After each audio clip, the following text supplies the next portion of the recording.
I did not have sexual relations with that woman. Yes or no? Did you ever take banned substances to enhance your cycling performance? Yes. I had no prior knowledge of the planned assault on Nancy Kerrigan. I am deeply sorry for my irresponsible and selfish behavior I engaged in. Hey everybody, welcome back to the podcast. My name is Ryan, sitting here with Giulio. Hello. We're excited to chat with you today. We are. I right now want to show Giulio a very morbid Christmas gift that I got from my family. Please. So I got a set of coasters. Nice. And they're with really bad people on them. This is, you recognize this guy? It says drink Let me up. see closer. Is this, this is Jim Jones. Yeah. Jim Jones. Jim Jones coaster. Jim Jones is the guy who had that colony in Guyana and made everybody kill themselves drinking poison. Yeah. And it says drink. They also killed a senator or a congressman or something. It says drink up. Yeah, that's crazy. All right, the next one, we have Mr. John Wayne Gacy. Oh my God, LOL. It says no time for clowning around. So, then we have, the star of season 3 of Monsters, Ed Gein. Ed Gein. Gein.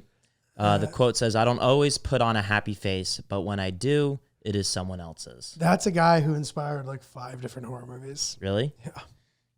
Okay, we got Texas 3 more. Chainsaw Massacre, Silence of the Lambs. We have the Night Stalker. Are you Nice. familiar with this person? No. I didn't know who the Night Stalker was. The quote here is, hey, big deal. Death comes with the territory. I'll see you all in Disneyland. What the hell? Richard Ramirez. Oh, I forget. Okay, then we have Ted Bundy. Very nice, classic. Takes My Breath Away. Love it. I have not seen any of the docs Oh, they're great. or the Zac Efron They're crazy. film. And then, of course, to wrap things up, Mr. Jeffrey himself. It says, start eating at home. Jeffrey Dahmer. Jesus Christ. And this was, someone bought this for me, Very and I nice. don't know where to put it. Very thoughtful. There's no place in my home for it. You can put it out, but you have to, it is true though, like you can't just put that out for anybody. No, it's like, it's fuck. This is the equivalent. It's funny though. If I die and my son, I don't tell my son about this, and he finds this in my bedside table, this is my equivalent to finding some pretty bad memorabilia. Totally. How are you? I'm good. Reset it all. You know what I mean? Be a little healthier for a bit. There is this sort of like thing that hangs over your summer if you're like not fit. It's just like, fuck. It sucks. You want to just be excited to take your shirt off in the summer. I don't know if that just goes away when you hit a certain age, but I'm not fully willing to resign myself to thinking that. So hopefully by the time the summer comes, I'll be feeling healthy and be able to work out and stuff. But even like before I hurt myself, like it's not like working out was doing anything for me. You know what I mean? It's like a diet thing. So we'll see if I can get it together. If not, whatever. But I think about your quote all the time. You want to look good in a t-shirt. want to look good in a t-shirt. It's a pretty good goal in itself. Yep. And it's real. Anyone's capable of doing that.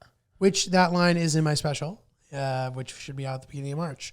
So make sure you check that out. Yeah, bro. So Nice. chugging along, doing it. It's tough. Like I live kind of far away from the subway. So walking in the middle of the winter to the subway is not that great. It's just a tad bit too far where I have to bundle up like a 5-year-old. I'm like walking around like this, you know what I mean? But I guess New York never gets that cold. You know what I mean? There's like a handful of days where you're like, fuck. But otherwise it's like decent. If you keep your hands in your pockets, you're fine.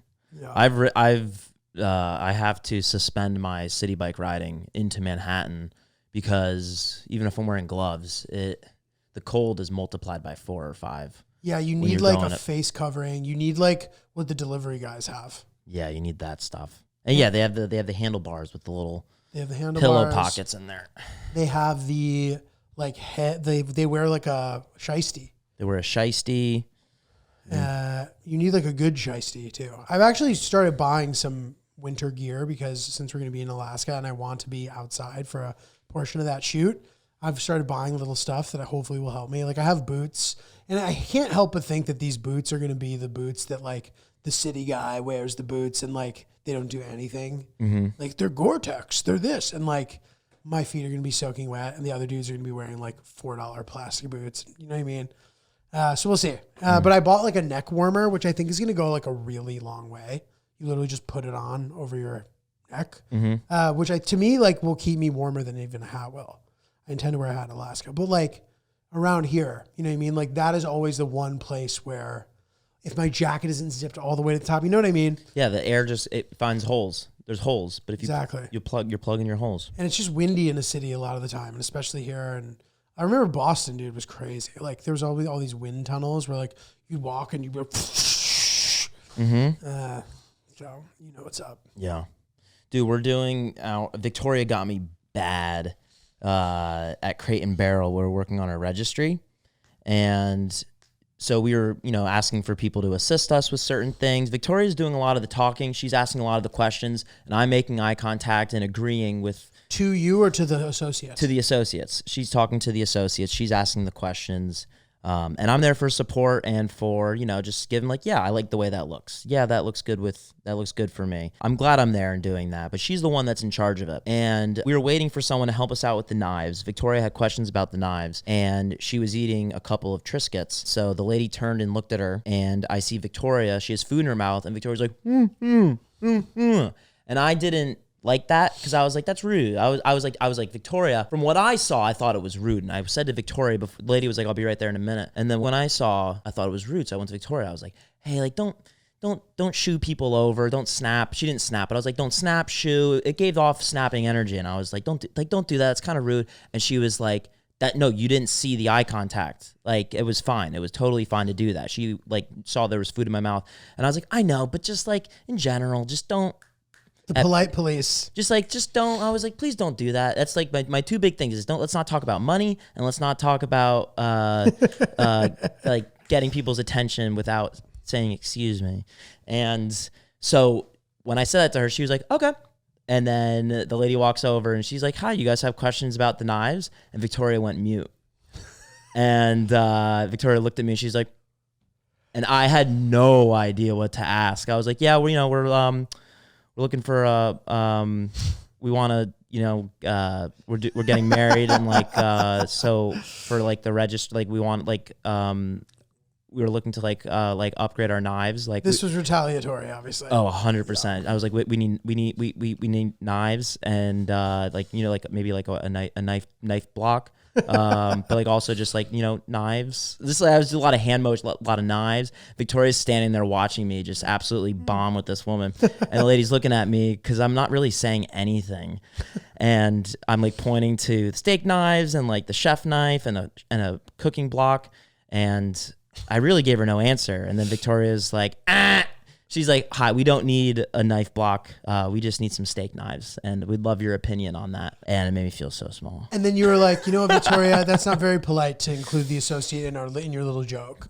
She's busy. I could have. Yo, she got me so good. I literally was like, knives for like, knifing? like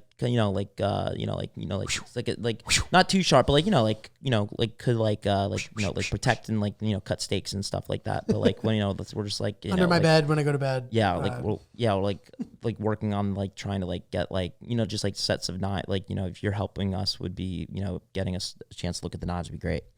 Just like saying nothing for a solid brutal. 30 seconds. It was hell. And Victoria's just like, And then she stepped in. It was great. It was such a good. I'm curious about the mouthfuls situation still. What could you have possibly not understood about that? What was there?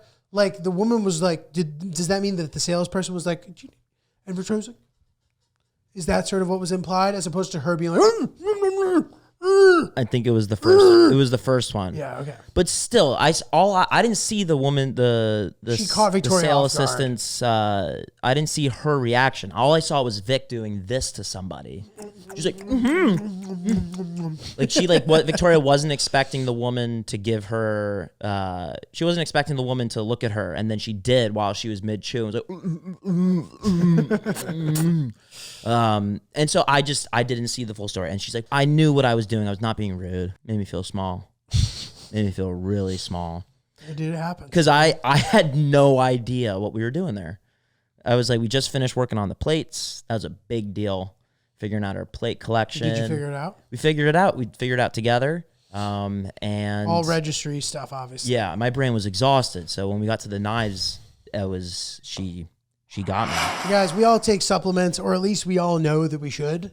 But sometimes it can be hard. It's hard to narrow down what to take, what to prioritize. And also it can be insanely expensive, which is really frustrating. And I think that I found a place that has solved all those problems. Live Good. Welcome to Live Good. Live Good believes that everyone deserves access to high quality supplements without insane markups. They offer premium products formulated by an industry leading team of natural health experts, and they cut out the middleman to sell them at the lowest possible prices.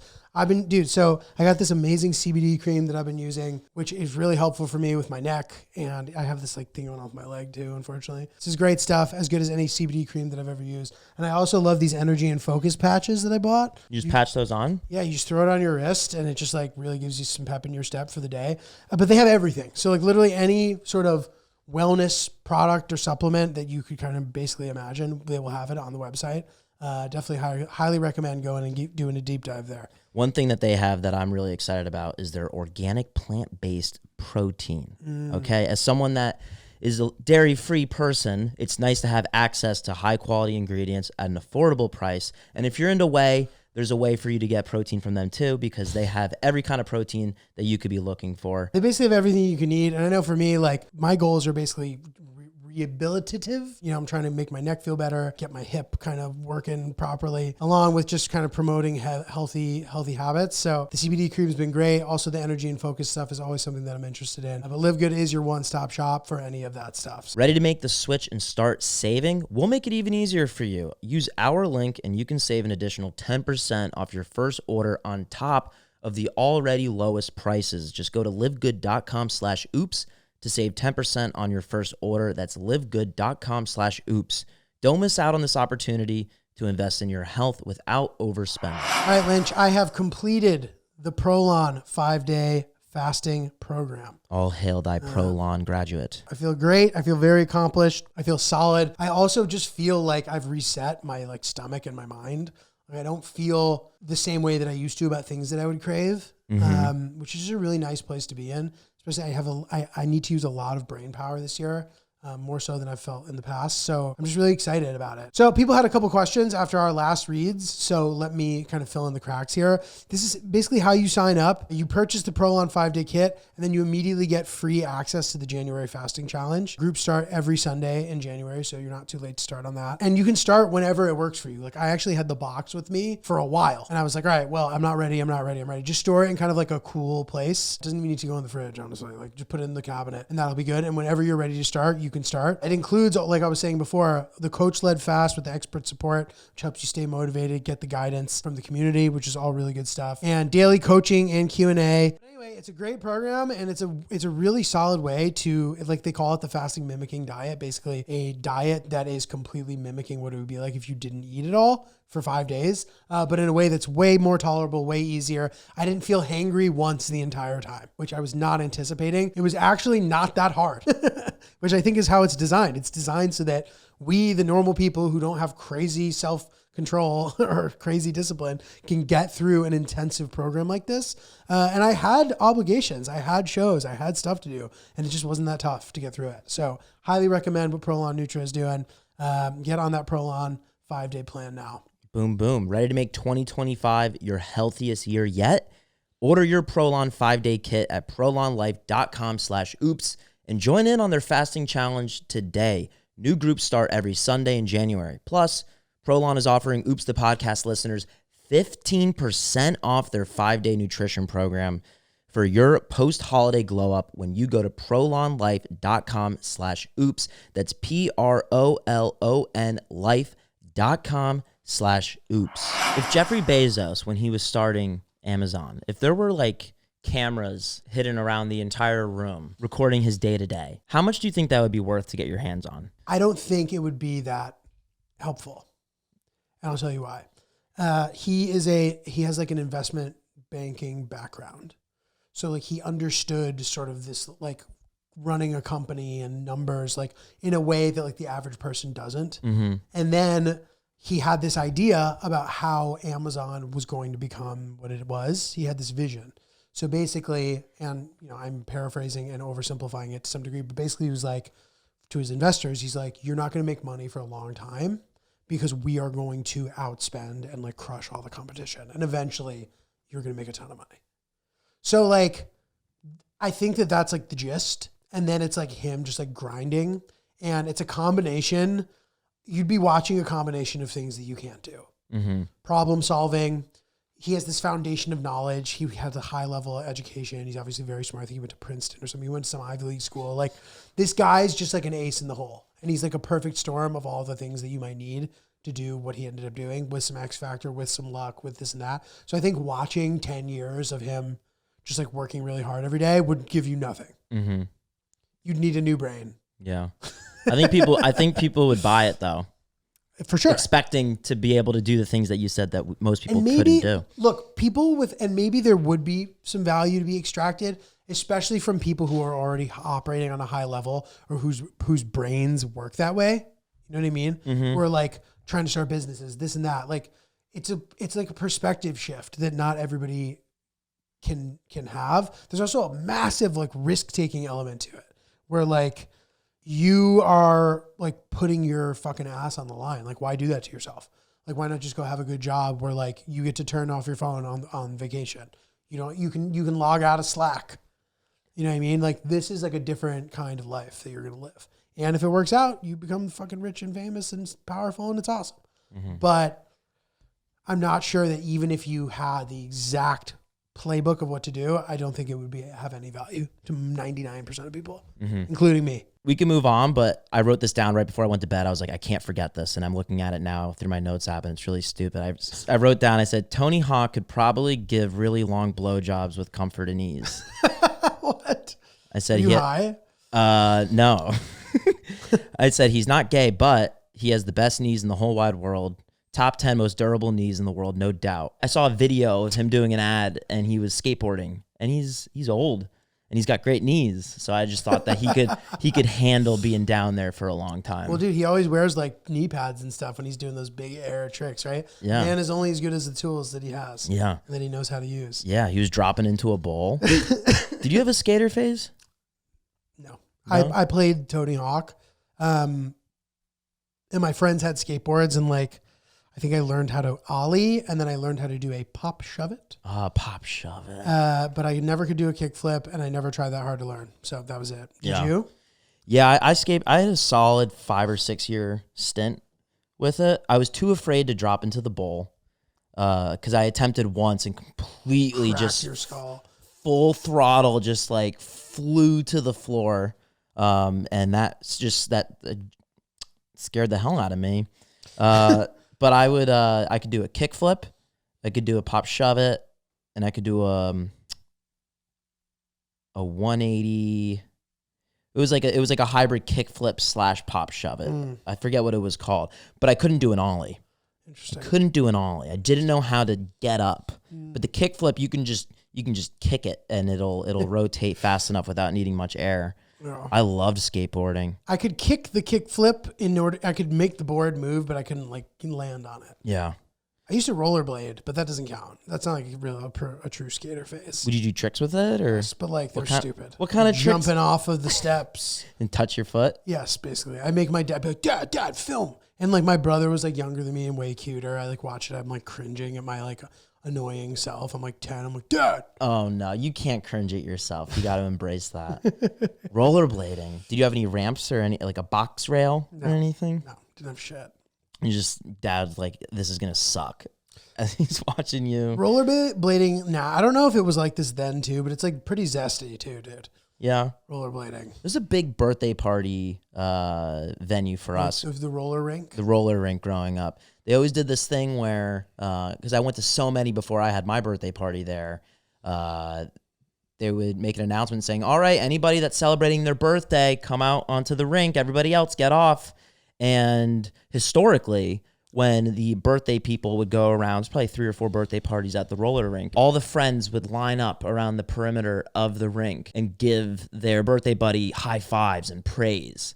And it was supposed to be the best experience of a child's lifetime. That party? That part of the party. Because I've been there for so many birthday parties where I'm handing out high fives and woohooing. Congratulations, Robbie, on turning 11. Like, I love you. I know exactly where this is. It's near the Livingston Mall. Yeah. I used to go there as a kid. Yeah. Interesting. And it was my birthday party. And when they announced for the birthday boys and girls to go out onto the rink, it also was conveniently time for my birthday party to eat pizza. And so the pizza area was just like a couple corners out of the way. Oh, yeah. And all my friends ran to get the pizza.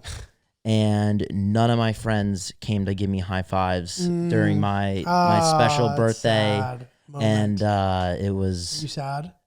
Yeah, I was sad. But I kept it to myself and I compartmentalized it until the end of the party. Very mature. Yeah. Who's the good people person now? Vic. Yeah.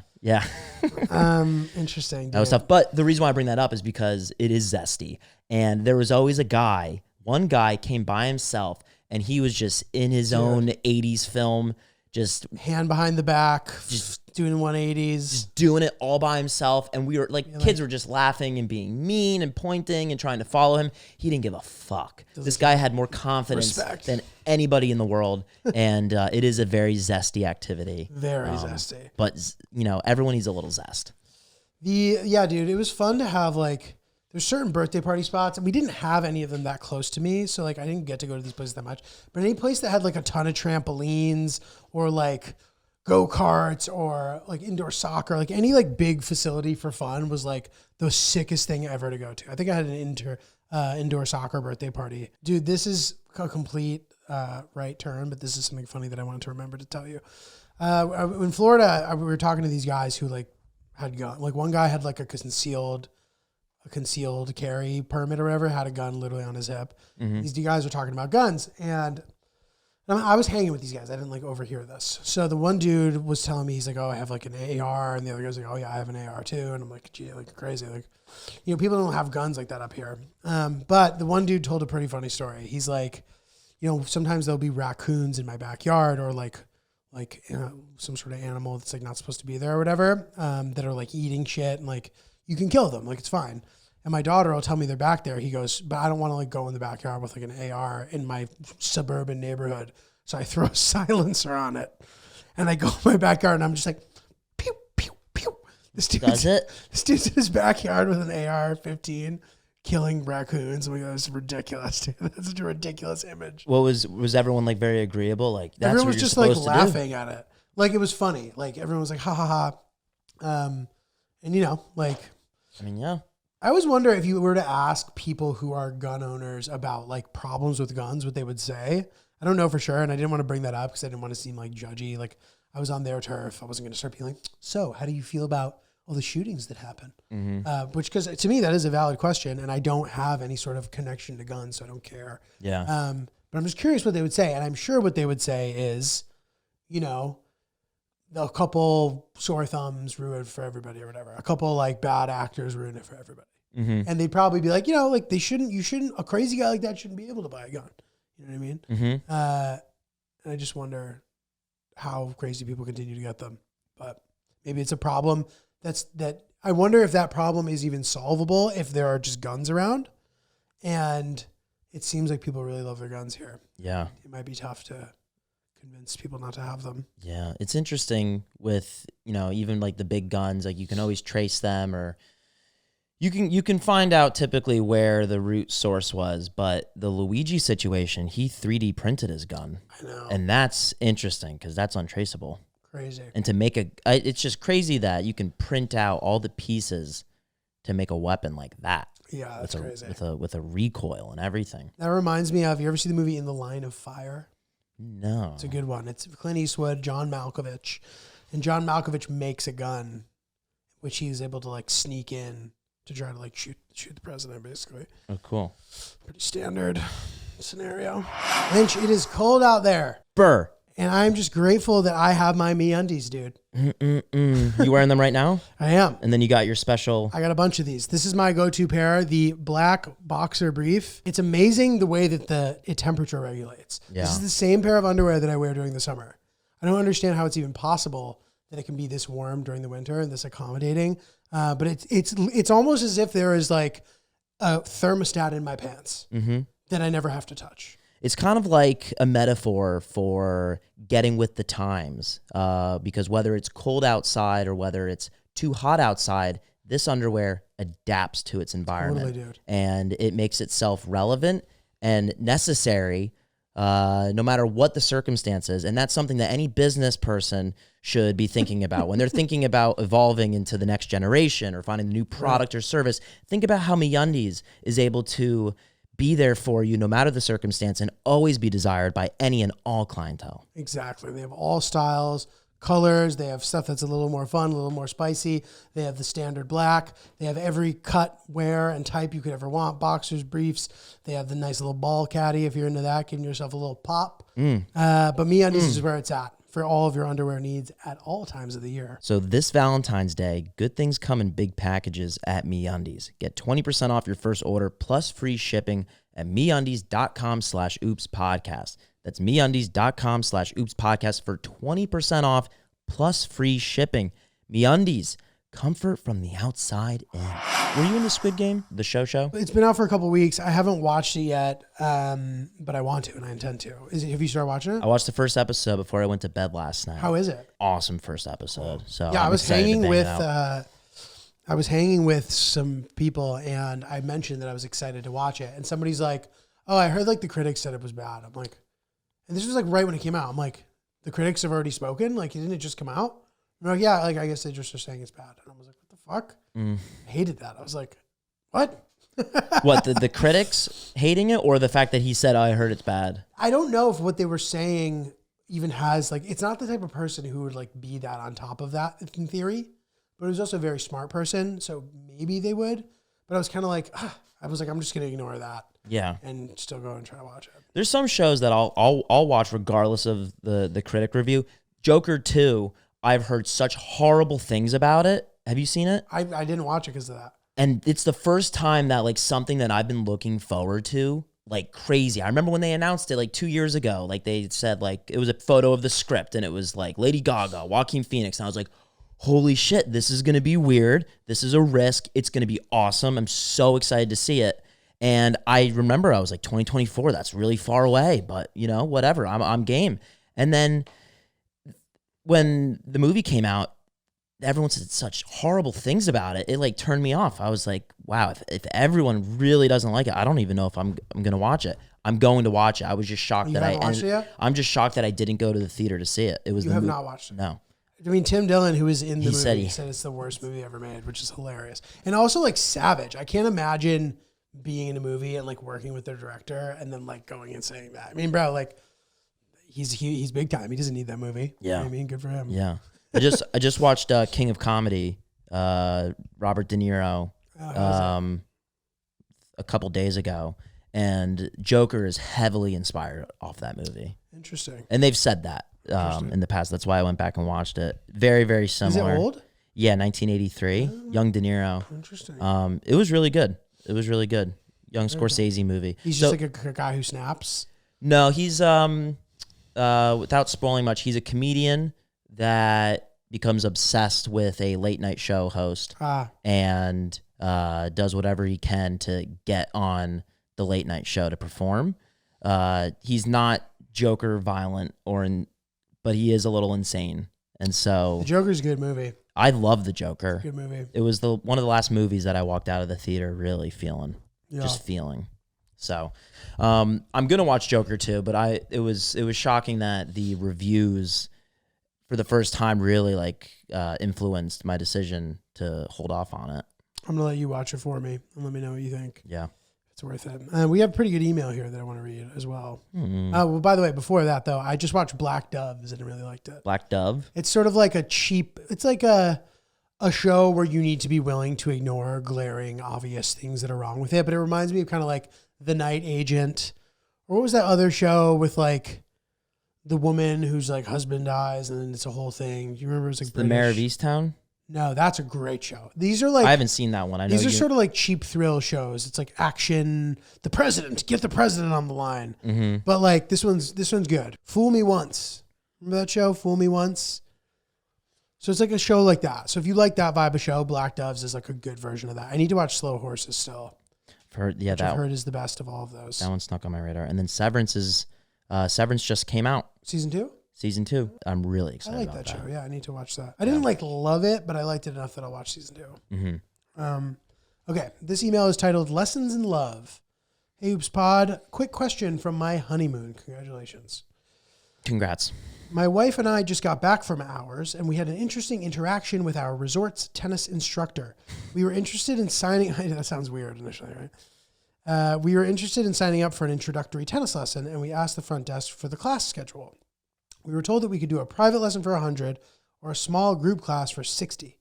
We decided to do the small group class, but when we showed up to the lesson, the pro told us that we wouldn't be able to join because neither of us have ever played before. My wife and I are both 30, healthy, fairly athletic, and the rest of the group were all 60 plus. However, we followed the pro's advice and decided to hit back and forth with each other. Curious to see if this was the right move by the instructor or if we should have tried the small group class. Hope the whole Oops team has had a good holidays and that your honeymoon was also a success. All the best. Thank you for writing in, Mitch. And I mean, as a tennis instructor, I can fully take this one. Yeah, we're all waiting. Yeah. So I'm curious, first of all, how you guys were able to even play back and forth with each other if you've never played. Maybe you're just like trying to hit it or whatever. I agree with the pro because despite these people being 60, a big element to the group lesson is at the end you play points against each other. That's like the fun part about it. So like every group lesson is going to have that element. You're going to play games that require rallying, and the people being 60 plus, it doesn't matter if they're 60 plus because they team you up into doubles. So you don't like running around isn't as much of a concern. And then if you can't hit the ball back, you're going to ruin the lesson for everyone.